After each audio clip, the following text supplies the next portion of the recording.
Welcome to the Rim Break Rodeo. We hope this video helps. In this video, I will explain how to play EAFC without the EA app. Many players find the EA app to be an unnecessary step, preferring a more direct launch experience. We'll explore several effective strategies to bypass the app, allowing you to jump straight into your favorite football game. This guide will help you streamline your gaming setup and reduce interruptions, ensuring a smoother experience with fewer clicks and less waiting time. One popular method involves using Steam's launch options.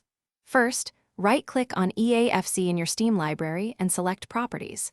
Under the General tab, find Launch Options and type in Skip App Version Check without the quotes. This command tells Steam to bypass the EA app's version verification, often allowing the game to start directly. Remember, this works best if you own and installed the game through Steam. Another approach is to launch the game directly from its executable file.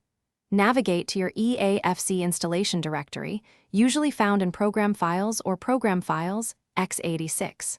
Locate the main game executable, often named EAFC, EXE, or similar.